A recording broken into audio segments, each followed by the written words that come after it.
ne représente que la corruption. Vous, capitalistes, vous n'avez cessé de pousser la classe ouvrière à la misère.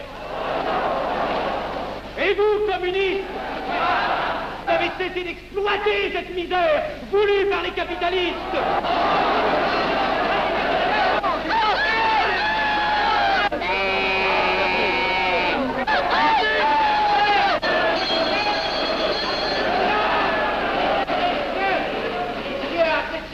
Et vous tous, parlementaires, désuets et périmés, n'insultez pas le parlementarisme.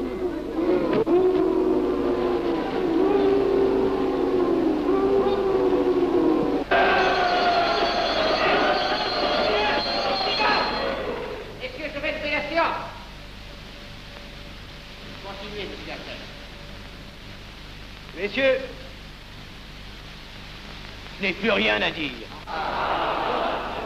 J'ai eu conscience de vous dire quelques vérités, peut-être désagréables, mais utiles. Non, ce ne sont pas quelques interruptions qui m'arrêteront. La communauté française ne se bâtira pas sur le conflit de la vieille bourgeoisie égoïste et du peuple affamé. C'est pourquoi je ne voterai pas ce projet qui donne satisfaction au capitalisme international et serait le bon prétexte pour les communistes à accentuer nos divisions. Je ne le voterai pas. Je serai sans doute le seul à ne pas le voter, car il semble que par une étrange aberration, la Chambre tout entière soit prête, comme toujours, à trahir l'intérêt français au bénéfice de certains intérêts internationaux très particuliers.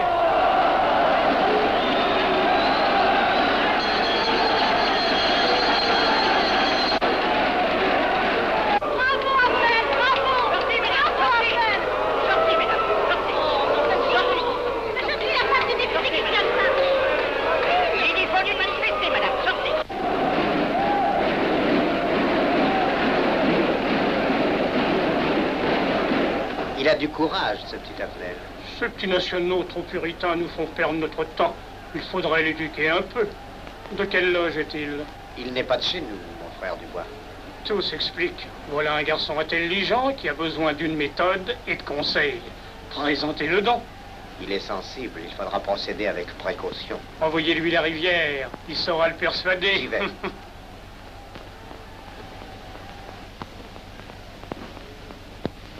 Mon cher vénérable, nous avons un service à vous demander. Enfin, dis donc, je vous suis tout dévoué. Le jeune Avenel qui vient de parler assez brillamment devrait subir les épreuves de l'initiation. La maçonnerie lui apporterait beaucoup et le disciplinerait. Ne croyez-vous pas? J'y pensais déjà. Nous allons nous en occuper activement. Alors, je suis brisé. Comment avez-vous trouvé mon discours? Excellent. Vous leur avez dit de fort bonnes vérités. Ouais, ça n'a pourtant servi à rien, ils ont voté le projet. Ça ne sert jamais à rien de dire la vérité. Les gens n'aiment pas la vérité. Ils préfèrent de beaucoup les mensonges. Vous êtes cynique. Non. J'ai une certaine expérience politique, déjà ancienne. À propos, voulez-vous venir un peu avec moi? J'ai quelque chose à vous dire. Volontiers.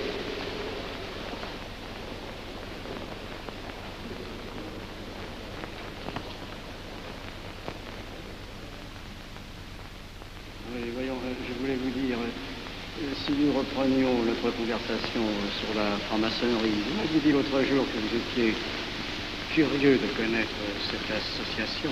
Ah oui, on en dit tantôt du bien, tantôt du mal. Je vous avoue que je n'aime pas beaucoup les sociétés secrètes. Ah, pardon. La franc-maçonnerie n'est pas une société secrète. C'est une société discrète. Pourquoi éprouves-tu tant de répugnance à me voir entrer dans la franc-maçonnerie? Cette association me semble suspecte. Il ne doit y avoir que des arrivistes là-dedans. Non, voyons, nous sommes peut-être aussi des braves gens animés d'un idéal sincère. Le texte qu'ils m'ont donné est rempli de bonnes idées. Tu me diras que ça n'est qu'un programme affiché à l'entrée, mais il me paraît loyal. Tu es un honnête homme, mon chéri. Mais tu as un grand défaut. Ah, et lequel? Tu ne vois jamais le mal. Tu imagines que les autres sont bons comme toi-même. C'est pourquoi tu as toujours des déceptions. N'importe, je suis décidé à tenter cette expérience. Alors fais-la. Je souhaite me tromper. Quand vas-tu te présenter chez ces gens? Mercredi. Déjà.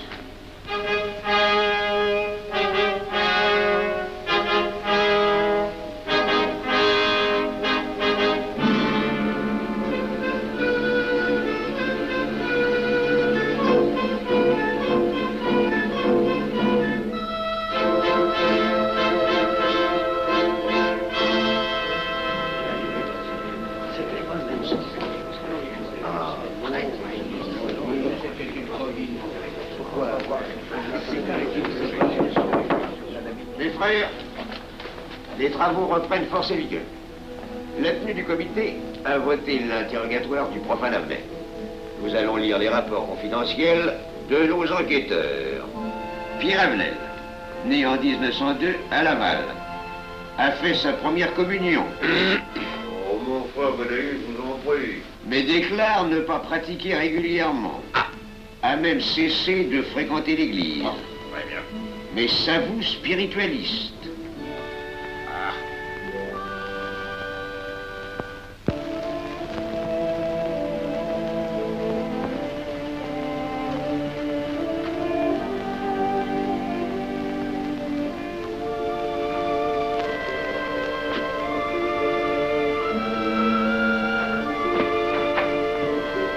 Monsieur, voulez-vous me citer?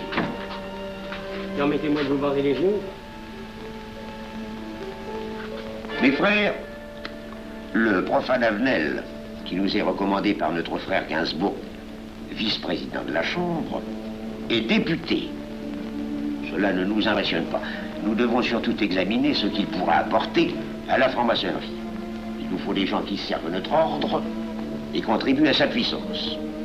Pour l'instant, il paraît afficher des idées nationales un peu trop absolues. Mais enfin, je voudrais vous prévenir d'une chose.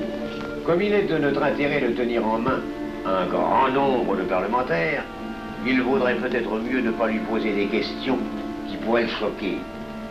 On nous le signale comme assez sensible sur les questions spirituelles ou religieuses. Quand il aurait travaillé quelque temps parmi nous, il aurait évolué.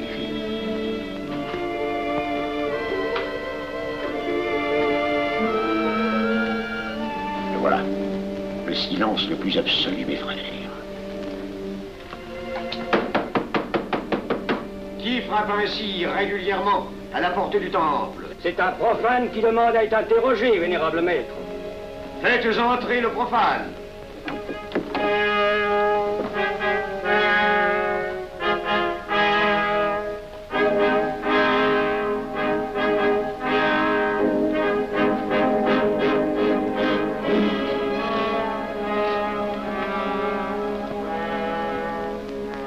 Monsieur, vous avez déclaré vouloir faire partie de la franc-maçonnerie.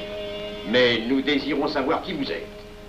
Nous allons donc vous interroger sur vos sentiments, vos croyances, vos idées politiques. Répondez-nous sans vous troubler, mais en nous disant la plus stricte vérité. Consentez-vous à cet interrogatoire? J'y consens. Monsieur, croyez-vous en Dieu? Et pourquoi? Vous semblez être déçu par ce premier contact avec la maçonnerie. Mais l'interrogatoire est assez pénible. J'ai dû paraître ridicule. Vous vous trompez. D'autres qui sont passés avant vous ont moins bien répondu. Vous avez été reçu avec une majorité convenable, 16 voix contre 10. Comment, j'ai eu 10 voix contre moi? Non, non. 2 seulement. 2. Mais les voix d'opposition comptent pour 5. Ah, un opposant de plus, et vous étiez blackpoolé. La maçonnerie est difficile sur le choix de ses candidats. Pas assez, mon cher, pas assez. Je dois même vous avertir que lorsque vous serez en loge, vous serez déçu. Le milieu maçonnique est épouvantablement médiocre. Vous verrez que vous nous apporterez plus que vous ne recevrez. Mais ces rites dont vous m'avez parlé, ces initiations mystérieuses... De bêtises. Il y en a qui y attachent un certain sens symbolique. La plupart des maçons ritent eux-mêmes de ces vieilles pratiques désuètes. Seulement, le jour de votre initiation, tenez-vous bien, les épreuves de la cérémonie ne sont pas commodes.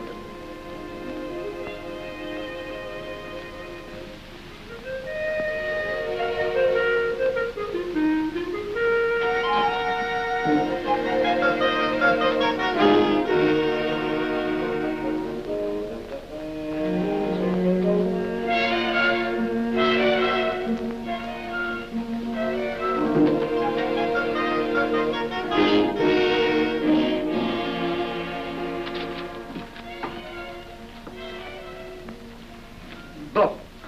Attendez à la buvette, là. On viendra vous chercher. Alors, mais c'est entendu, mon cher, je m'occupe de ton affaire. Tu peux compter sur moi. C'est très important. Mais c'est entendu. Excuse-moi, la tenue va commencer, je suis un peu en retard. Bien, bien.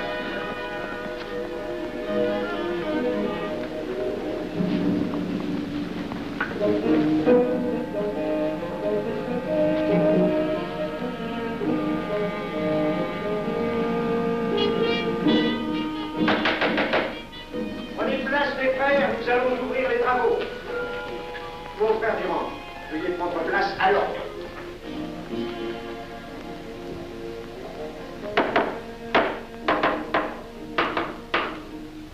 Frère premier surveillant, êtes-vous franc-maçon? Mes frères me reconnaissent comme tel, vénérable maître. Frère second surveillant, quel âge avez-vous? 3 ans, vénérable maître. Frère premier surveillant, quel est le premier devoir d'un surveillant en loge? Vénérable maître, c'est de s'assurer que le temple est couvert. Veuillez vous en faire assurer par le frère couvreur.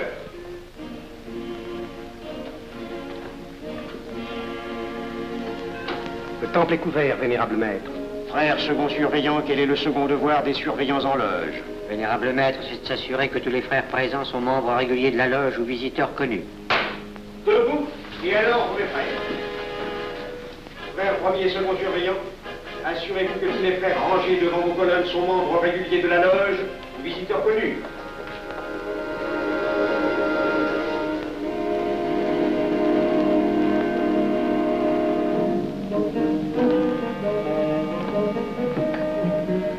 Vénérable maître, les frères qui décorent l'une et l'autre colonne sont membres réguliers de la loge ou visiteurs connus.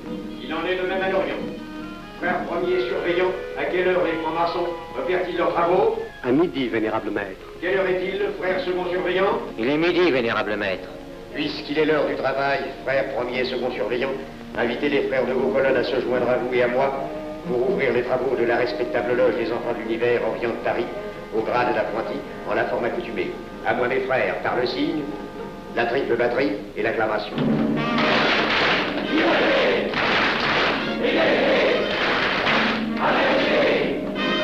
Prenez place, mes frères, les travaux sont ouverts.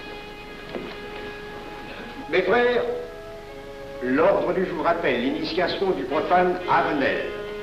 L'atelier a voté dans une précédente tenue la mission du dit profane. Nous allons donc ce soir le recevoir solennellement.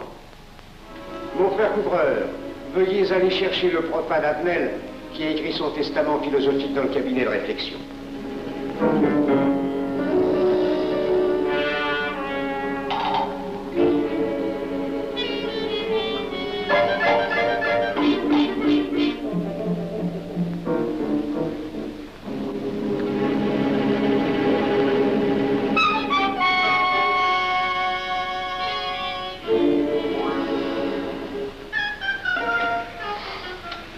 Rigolo leur truc. Monsieur, veuillez me suivre.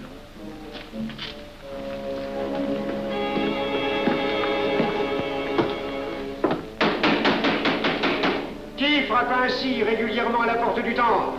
Vénérable maître, c'est un profane qui demande à être reçu maçon s'il en est jugé digne. Frères, armez-vous de vos glaives. Faites entrer le profane.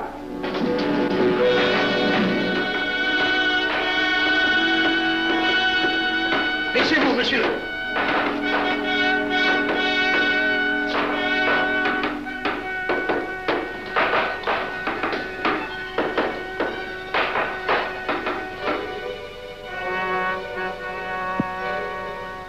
Monsieur, cette épée que vous sentez sur votre poitrine est toujours levée pour punir le parjure.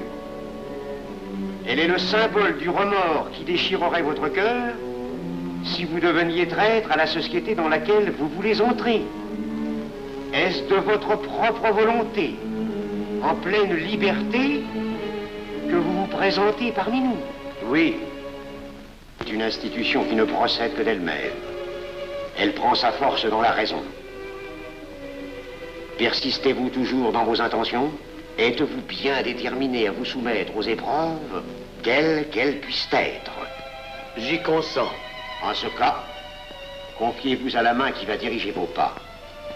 Mais comme il serait imprudent de s'imposer des obligations dont on ne connaîtrait pas l'étendue, il est de la sagesse de cette respectable assemblée de vous dire quels seront vos devoirs si elle vous admet dans son sein. Le premier est un devoir absolu de secret sur tout ce que vous pourrez entendre et découvrir parmi nous, ainsi que sur tout ce que vous verrez et saurez par la suite.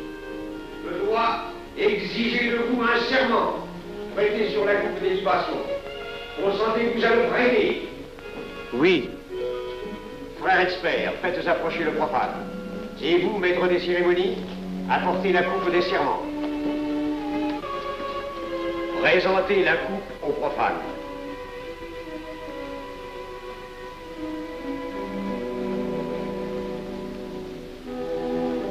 Prononcez avec moi le serment. Je m'engage sur l'honneur, au silence le plus absolu, sur tous les genres d'épreuves qu'on pourra me faire subir. Je m'y engage. Vous devez connaître toute l'importance d'un serment. Si jamais vous manquiez à une parole aussi solennellement donnée, buvez. Buvez! Buvez! Que ce breuvage amer soit pour vous le symbole de l'amertume et du remords que laisserait dans votre cœur le parjure qui aurait souillé vos lèvres. Frère expert, emparez-vous du profane et faites-lui faire son premier voyage.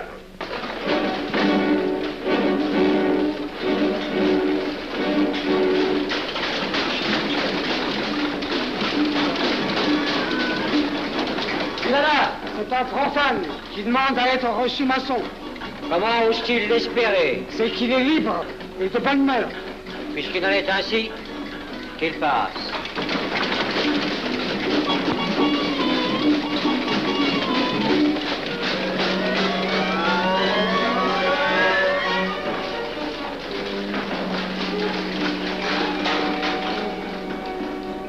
Monsieur, le voyage symbolique que vous venez de faire est l'emblème de la vie humaine. Le bruit que vous avez entendu figure les passions qui l'agitent. Les obstacles que vous avez rencontrés peignent les difficultés que l'homme éprouve et qu'il ne peut vaincre ou surmonter que grâce à l'aide qu'il trouve dans ses semblables. Frère expert, faites faire le deuxième voyage.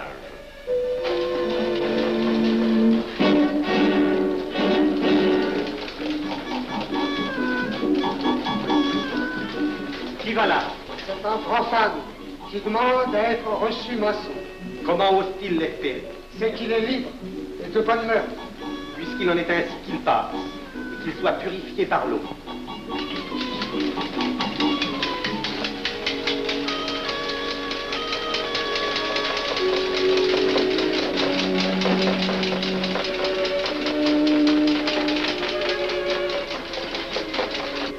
Monsieur, nous avons procédé à l'épreuve de l'eau qui représente l'épuration de votre esprit naissant à la vie maçonnique.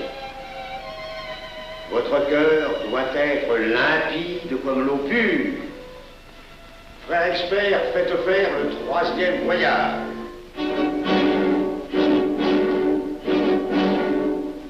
Qui va là? C'est un profane qui demande à être reçu maçon. Comment ose-t-il l'espérer? C'est qu'il est libre et de bonne mœurs. Puisqu'il en est ainsi qu'il passe par les flammes.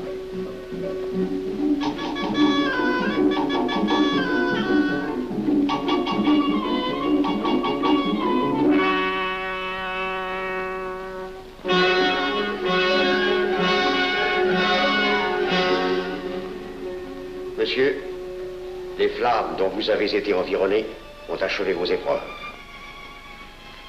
L'ordre maçonnique dans lequel vous demandez à être admis pourra peut-être un jour exiger que vous versiez jusqu'à la dernière goutte de votre sang pour sa défense et celle de vos frères. Je vais maintenant vous faire prêter serment à la franc-maçonnerie. Frère expert, amenez le profane à l'hôtel. Mes frères, debout, à l'ordre et glaive aux mains.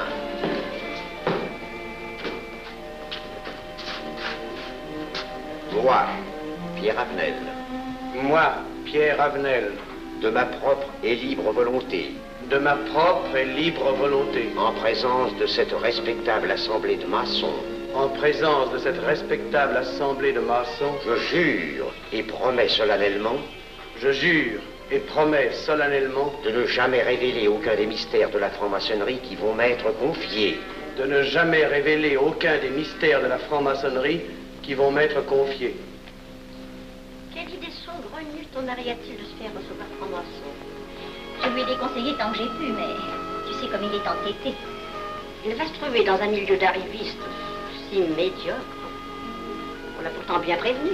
Pourvu qu'il ne lui arrive rien. Il y a tant d'histoires qui courent sur le compte de ces sociétés secrètes. Ne t'inquiète pas, Pierre. Il saura se tirer d'un mauvais pas. Prudent. Pas assez. Monsieur, le serment que vous venez de prêter ne vous donne-t-il aucune inquiétude? Consentez-vous à le renouveler lorsque vous aurez reçu la lumière? Je le renouvellerai. Mes frères, nous allons donner la lumière aux profanes. Frère couvreur, préparez-vous à accomplir votre office. Que la lumière lui soit donnée à mon 3e coup de maguet.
Ces glaives que vous voyez tourner vers vous vous annoncent que tous les maçons voleront à votre secours si vous respectez et si vous observez nos lois. Mais ils vous annoncent aussi que si vous trahissez votre serment, vous n'échapperez pas à la vengeance de tous les frères répandus sur la surface du globe et qui ont juré de punir le parjure. Le jurez-vous, mes frères? Nous le jurons.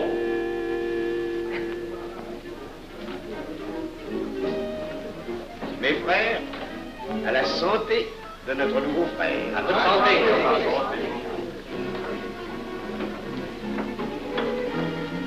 Mon très cher frère, qu'est-ce que vous pensez de cette soirée? Eh bien, c'est curieux. Cette cérémonie est très impressionnante. Mon cher frère, pourrais-je vous laisser ma carte au cas où vous auriez besoin de mes services? Je vends de tout. De la bonneterie, des chaussures, du savon à des prix invraisemblables. Tu permets, mon cher Lévi-Stein? Je t'en prie. Mon frère Avenel, nous allons bientôt nous mettre à contribution. Oui, un de nos amis de notre loge voudrait un bureau de tabac. Le Grand Orient est submergé de demandes en ce moment. Avec vous, ça ira peut-être un peu plus vite. Volontiers. Je vous remercie. Ah, dans quelque temps, je vous parlerai aussi d'une autre affaire. Depuis plusieurs années, j'ai droit à la Légion d'honneur.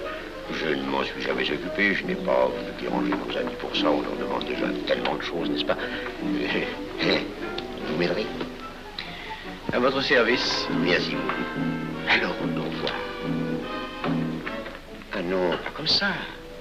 Voyez-vous, des petits coups secs avec le pouce, là, comme ça. Pom, pom, pom. Essayez. Pom, pom, pom. Et ben voilà. Avec ce signal-là, on ouvre toutes les portes.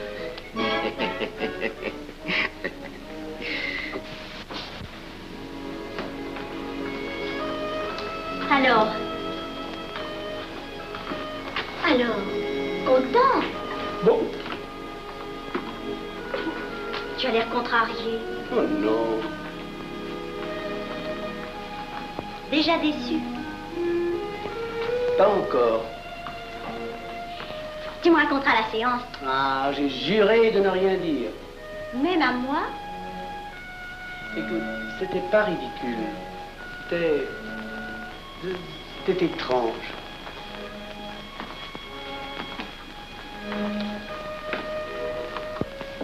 Mon chéri. Oh, mon chéri, c'est idiot, mais j'ai peur pour toi. Qu'est-ce que tu veux qu'il m'arrive? Oh, mon grand.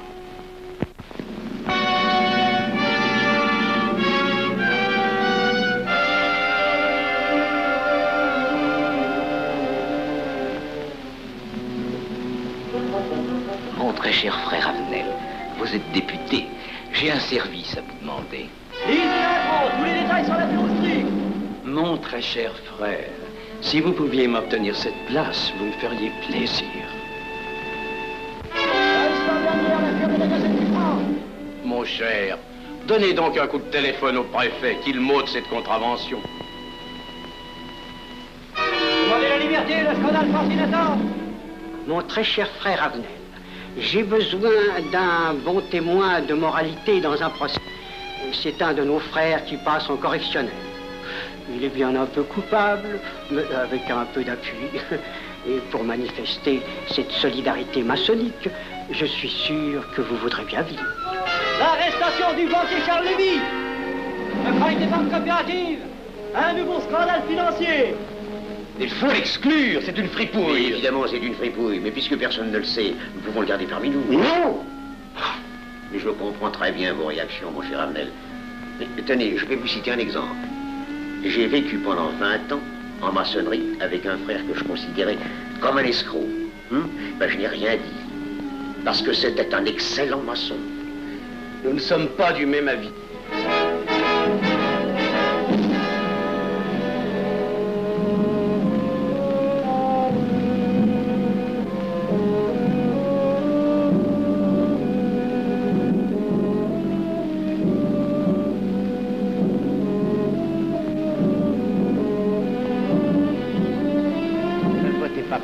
Pourquoi? C'est un adversaire de la maçonnerie. Mais son projet est excellent. Qu'importe, il nous dessert.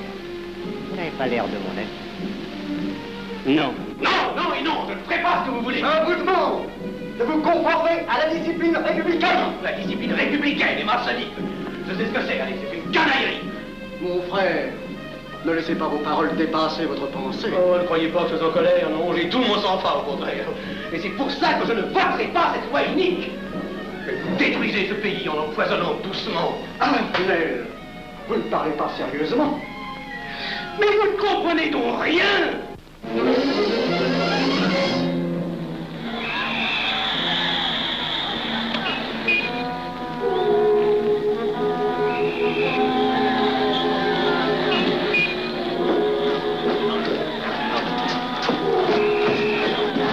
Que se passe-t-il? Regardez. Mais calmez-vous, mon vieux. Ce n'est rien. Rien.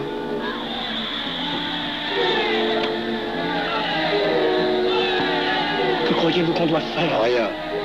Surtout rien. Pas de pareil cas, il faut attendre. Et croyez-moi, il n'y aura pas d'incident. Tous ces gens vont rentrer se coucher. Ils sont fatigués d'avoir crié.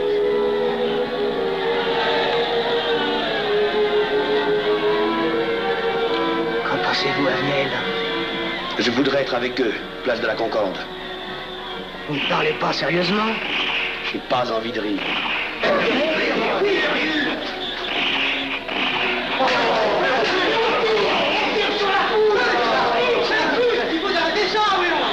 Mais surtout, il faut arrêter ça.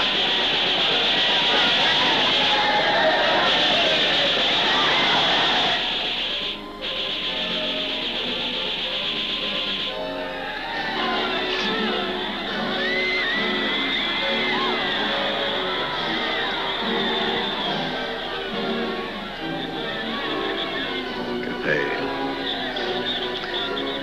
Trop tard. On tire encore. C'est pour feu.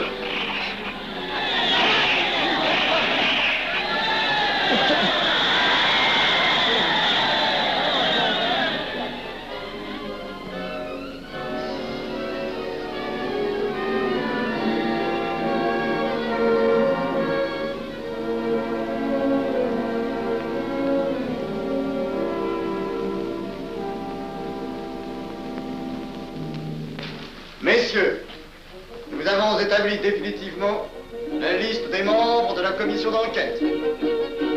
Tout le monde est bien d'accord pour la soumettre au vote de la Chambre. Pas d'objection? Le projet est accepté à l'unanimité. La séance est levée.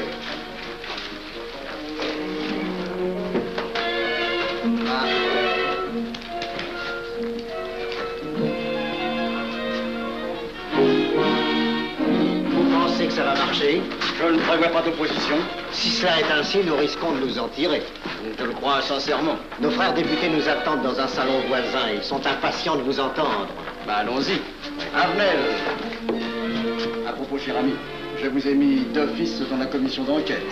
Moi, pourquoi? C'est indispensable. J'ai besoin de vous. Venez avec nous. Vos amis nous attendent.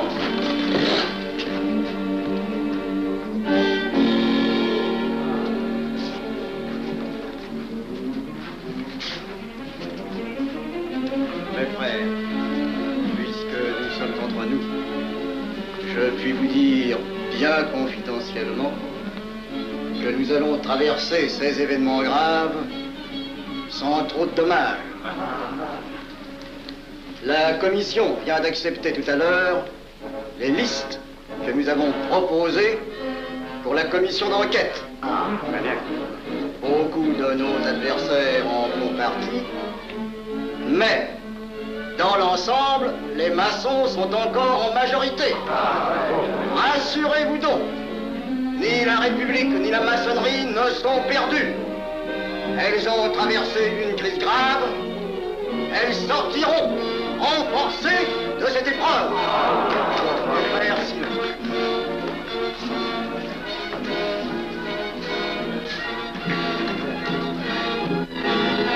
Demandez l'anti-Marchon, le scandale de la commission d'enquête. Demandez l'anti-Marchon, le scandale de la commission d'enquête. Vous me demanderez successivement le Quai d'Orsay, la Banque de France, l'état-major, le secrétaire général du Parti radical socialiste, le temps et les usines d'aviation Guerlain. Bien, monsieur.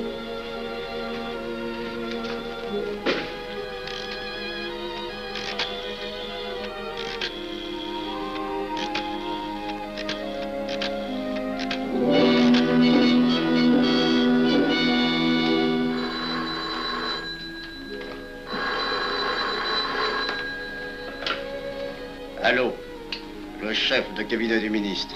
Allô? Mais oui, passez-le moi. Lui-même, à vos ordres, votre très cher ami. Je ne peux rien vous dire par téléphone. Il pleut. Vous me comprenez? À merveille. Alertez tous nos amis à l'étranger.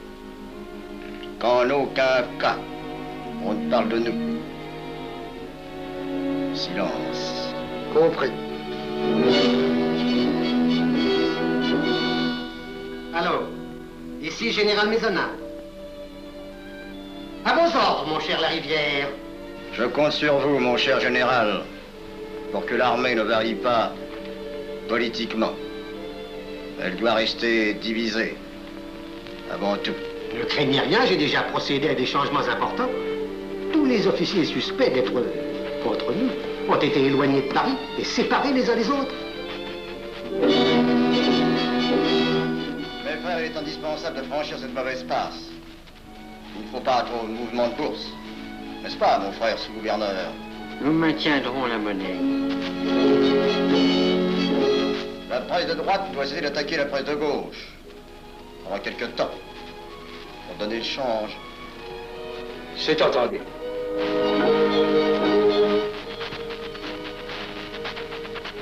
Les partis de gauche doivent faire entente avec ceux du centre. Et ceux de l'extrême gauche. De la sorte, nous contrôlons le peuple. Bloc populaire. Mieux. Front populaire. Bien. Quant à vous, mon cher Garlet, j'ai reçu ce matin une communication de l'étranger. On nous demande d'envoyer immédiatement du matériel d'aviation en Espagne. Moyennant quoi nous aurons tous les appuis politiques nécessaires. Même nos prototypes. Surtout nos prototypes. Ne croyez-vous pas que ce serait dangereux pour notre défense nationale? Faites ce que je vous dis.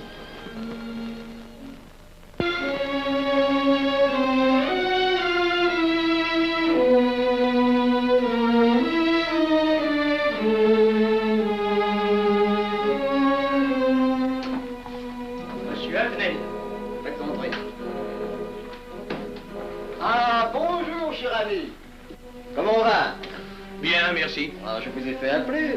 Que se passe-t-il? On ne vous voit plus. Vous le boudez? Oh non. Cigarette. Non, merci. Dites-moi, pourquoi avez-vous refusé de faire partie de la commission d'enquête? Oh, j'ai beaucoup de travail en ce moment et je fais déjà partie d'autres commissions. Avenel, répondez-moi franchement.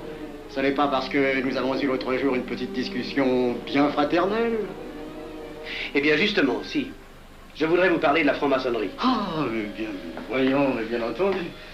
Asseyez-vous. Ah.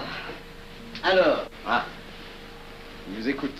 Eh bien, voilà, vous avez été mon présentateur, je vous dois une explication. Je suis décidé à déposer ma démission.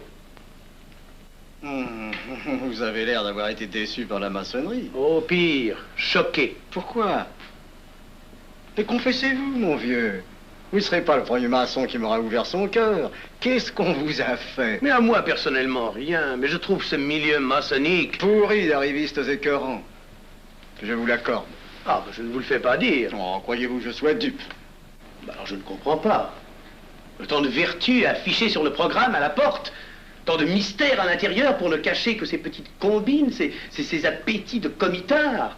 Je m'attendais à trouver des hommes dévoués, sinon supérieurs. Au lieu de ça, je n'ai rencontré que des quémandeurs de bureaux de tabac ou de décoration. Ou alors des fripouilles qui cherchaient à m'utiliser pour échapper à des condamnations.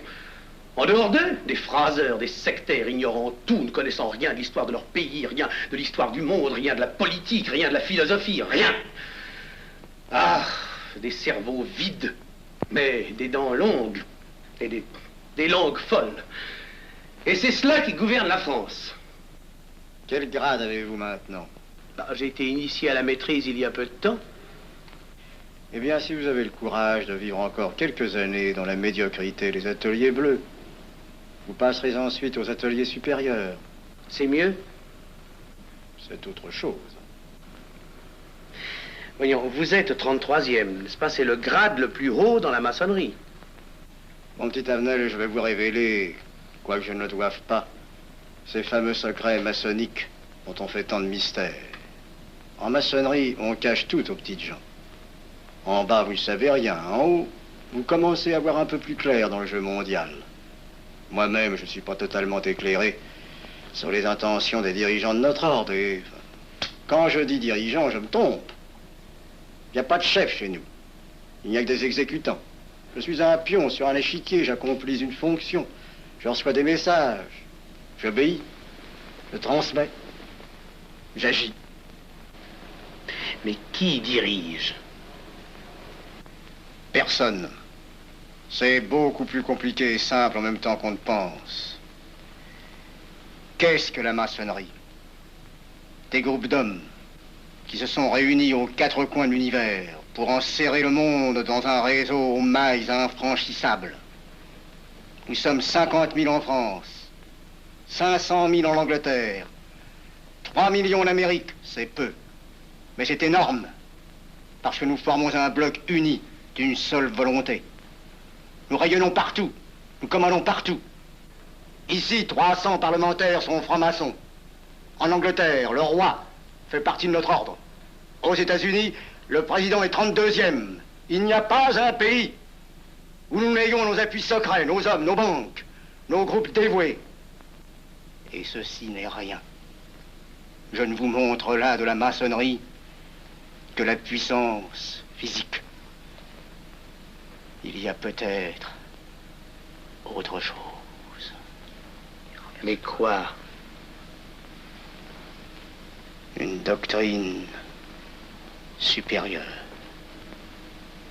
Une antique expérience des forces du monde qui nous permet de pousser les peuples tantôt vers la vie, tantôt vers la mort, quand il le faut. La mort? Mais je croyais la maçonnerie attachée à la paix. À une certaine paix. Notre paix. Sinon,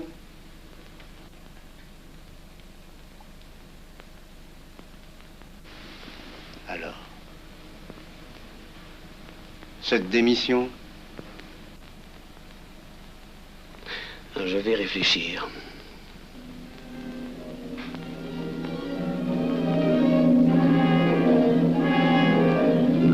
Alors, il n'y a qu'une solution, la guerre. Pour réussir à déclencher la guerre, la maçonnerie a besoin de tous ses hommes. Sur combien de voix pouvons-nous compter à la Chambre? Nos frères parlementaires sont à peu près tous sûrs. Sauf un, que j'oserais nommer, car il fait partie de notre loge. Qui donc? Avenel. Il tient des propos contre le Grand Orient et qu'il accuse de vouloir déclarer la guerre à l'Europe.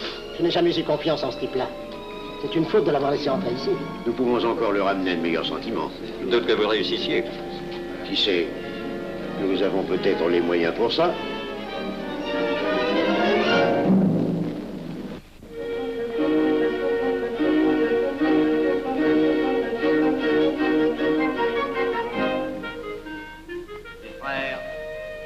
L'aviation allemande n'a pas d'appareil. Plus de 2000 accidents d'avion l'année dernière en Allemagne. La ligne Siegfried est à peine construite. Les tanks allemands marchent difficilement. Un détail entre autres qui m'a été rapporté par un de nos frères. Quand leurs tanks sont entrés à Vienne, on s'est aperçu que certains d'entre eux étaient en carton et montés sur des hautes bicyclettes. Croyez-moi, mes frères, il nous serait facile d'abattre le national-socialisme dont les exigences sans cesse accrues deviennent intolérables. Et libérer ainsi nos frères réduisent à l'esclavage. Jamais nous n'avons été plus près. En 15 jours, nous réglerions le sort de l'Allemagne. Notre loi régirait l'Europe définitivement. Notre victoire est sûre. C'est faux. C'est faux. Silence. Ce que dit cet homme est faux. Mon frère, je vous rappelle alors, vous n'avez pas la parole. Je le sais. Je suis député et membre de la commission de la défense nationale. Je ne peux pas laisser se prolonger un discours aussi manifestement erroné. Les appréciations de monsieur... De notre frère, Liechtenstein. Oui, si vous voulez. Sur l'état de l'armée que possède l'Allemagne sont des mensonges. Y ajouter foi serait de la stupidité. Mais pourquoi vouloir une guerre entre l'Allemagne et la France? Mon frère, vous n'avez pas la parole. Peu m'importe. Mais je tiens à dire qu'aucun motif réel de conflit ne peut être invoqué. Vous le direz tout à l'heure, après l'exposé de notre frère. Non, je le dirai immédiatement, avant d'entendre des stupidités bellicistes. Mais vous tous, maçons, vous poussez à la guerre.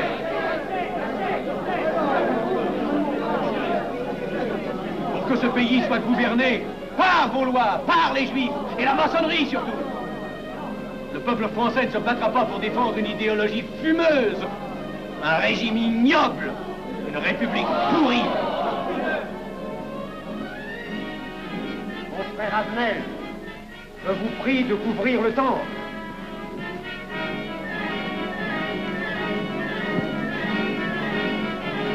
Vous êtes tous des menteurs et des faussaires. Tout chez vous n'est qu'une sinistre comédie.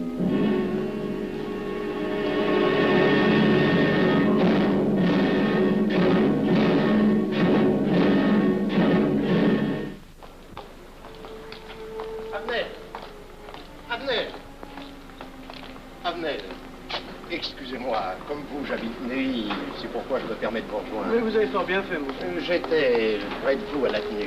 Je voulais vous féliciter. Oh, merci. Vous avez très bien fait de leur crier des vérités. Ce sont des fous. Malheureusement, il est impossible de leur faire entendre raison. Les événements sont pourtant indiscutables. Oui, oui. Dites-moi, j'ai des documents confidentiels sur l'action actuelle de la maçonnerie qui peut-être vous intéresseraient. Des documents? Oui, oui, des documents. Vous êtes député, il serait utile et urgent que je vous les communique. Mais je crois bien, où sont-ils? Chez moi, pas très loin d'ici. Si vous avez quelques minutes. Oui, volontiers, allons. Alors, qu'est-ce qu'on décide? Pétard ou couteau? Le couteau, ça fait moins de bruit. Attention, les voilà.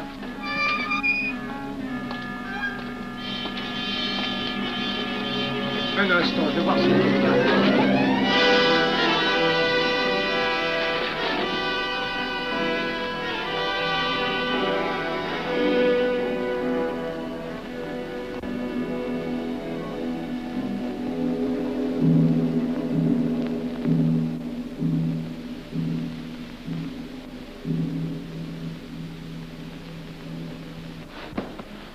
Ne t'inquiète pas, mon chéri. Tu guériras vite. Le docteur a dit maintenant que tu étais sauvé, à condition d'être sage.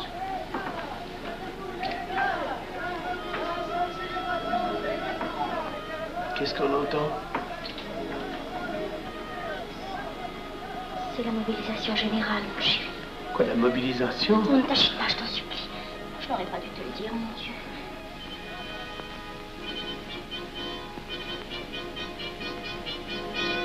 T'en fais pas, mon chéri.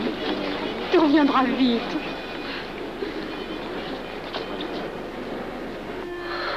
Les brutes. Ils sont arrivés. Ils ont réussi à déclencher leur guerre. Oh, ne bouge pas. Tes plaies sont à peine fermées. Si j'étais pas tombé sous les coups de ces criminels, j'aurais peut-être pu arrêter ça. Mais non, tu n'aurais rien pu empêcher, mon chéri. Ces hommes sont plus forts que toi. Ils ne t'auraient pas manqué.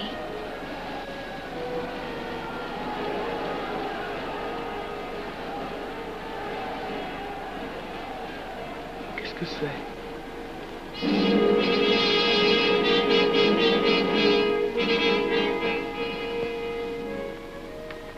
Les malheureux. S'ils savaient ce que je sais.